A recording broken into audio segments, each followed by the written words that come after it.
Off by reading you an excerpt from a well-known book by Rachel Carson called Silent Spring. This book was written about the harmful effects of the pesticide DDT that was banned from use in the U.S. in 1972. Keep in mind this book was published in 1962. For the first time in the history of the world, every human being is now subjected to contact with dangerous chemicals. From the moment of conception until death, in the less than 2 decades of their use, the synthetic pesticides that have been so thoroughly distributed through the animate and inanimate world that they occur virtually everywhere. Now, for the past 5 years, I've considered myself to be an organic farmer. I've grown and I've maintained crops not only for myself, but for my family and friends as well. as well. Because of these mutated chemicals that are mentioned in this book, I'd like to inform you of how to build a raised bed organic garden. This can be divided into 3 stages: construction, planting, and maintenance. Before we get into that, I'd like to talk to you about organic integrity. Organics, as mentioned in PCmarkets.com, or PCnaturalmarkets.com, is often viewed as the codification of naturalness in food production. Now, naturalness is the absence of negative characteristics like pesticides or animals that have been tested or drugged. So first off, we go into construction of the garden. Construction covers the soil that you choose, the materials needed, and it also covers the drainage that's created. With the soil, once again, we want to stick with our organic integrity.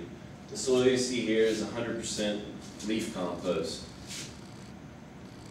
With the materials used, you don't want to use treated lumber. Treated lumber is pressurized and has chemicals injected in it to where it'll preserve the wood. This can seep into your garden. Being a raised bed garden, you already have great drainage because it's not going to go into the compacted soil.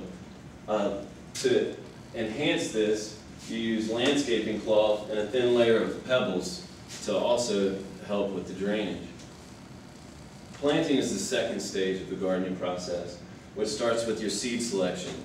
Being organic, you want to stick with organic seeds that aren't hybrids. Hybrid seeds are often chemically processed and cloned. Placement is also key when you're planting. Companion planting is part of placement. This is by Wikipedia, and Wikipedia says that companion planting is the planting of different crops in proximity to each other, based on the theory that they will assist each other in pest control or, nutrient uptake, what have you. This plant is a cayenne pepper. It actually inhibits other plants that are planted next to it. The spiciness of the cayenne pepper will leak into the other plants or other peppers, tomatoes, whatever you plant beside it. So I plant it by itself. Spacing is also key. These tomato plants here have to be 24 inches apart from each other, because in their later months they'll get really tall and really bushy and not be able to support the weight. And it also depletes the nutrients from the soil. Maintenance is the third step of the gardening process. This is dealing with watering and knowing your crops. ProgressiveGardens.com tells us that rainwater harvesting is an inexpensive, easy way for sticking with the organic integrity with your garden.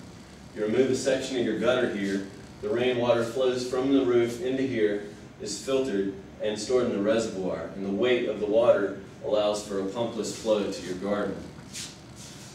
Knowing your crops is very, very important with maintaining them.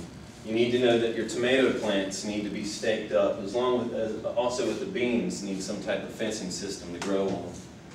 Also, you need to know the maturity of each of your crops and know when to pick them. So in conclusion, there are numerous things to take into account when you're first thinking of organic farming. And it might seem a little overwhelming, but with experience comes good fortune. With all the harmful chemicals being pumped into our food nowadays, taking the proper steps of construction, planting, and maintaining your garden will serve as useful life skills for you and your family's future.